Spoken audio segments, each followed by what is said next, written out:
So the first thing we want to talk about is picking a domain name and setting up hosting for your new WordPress blog. First thing you want to do, a couple of host providers that I recommend. One of them would be Bluehost. That's just bluehost.com. And the other two would be DreamHost and HostGator. For the purposes of this example, I'm just going to go with Bluehost because I am a little bit more familiar with their interface than I am with the other two. But for the most part, there's sort of a one-click install process for WordPress, and that's what I love about the installations. As you'll see here on the homepage of Bluehost, you'll see that it says free one-click script installs. So I can install WordPress rather easily, and I'll show you how to do that in just 1 second. With respect to choosing a domain name, there's two schools of thought here. The first is to choose a keyword-rich domain, which is fine. However, there is such a thing as overdoing it, and that's what I recommend you steer clear of. For example, if you can reserve the name or secure the name longbeachrealestate.com, by all means do. Register it. I think it's short. I think it speaks to exactly what the website is about. However, I would not go with long-beach-real-estate.com as a way to try and secure that keyword-rich domain. Ultimately, your blog is dynamic. You'll be able to generate a ton of pages and posts, and by nature of that alone, you'll be able to optimize your site so that it does start to rank quickly.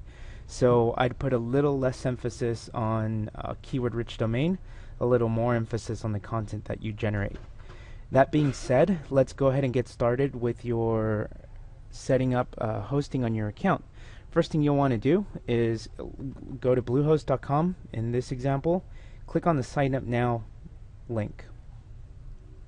This will take you to the next page where you essentially enter a domain that you already have registered, or you can search for a domain of your own.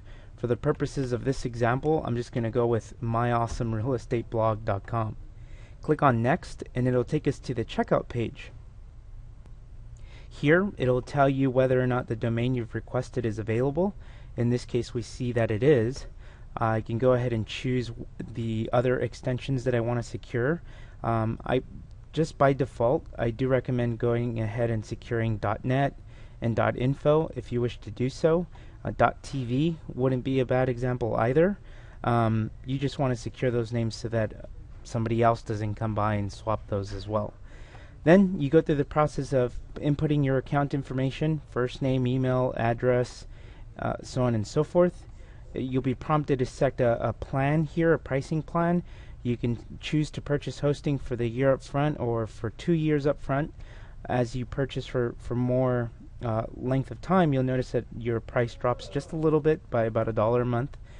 And then you can secure a couple of these other options here. You can choose to get privacing if you want, or deselect whatever options you don't want to secure. Put in your billing information and you're off to the races. So let's take a look at what that control panel looks like once you've logged into your account. This is what the Bluehost, what's called the C panel, is going to look like. So this is where you'll spend your time as far as creating an FTP account to upload themes and other files onto your website. Down below, what we're looking for, if you're getting started with WordPress, if you scroll down once you've logged into Control Panel, you'll see that there's this section for WordPress. Go ahead and click on that link, and it'll take you to the page where you can install WordPress.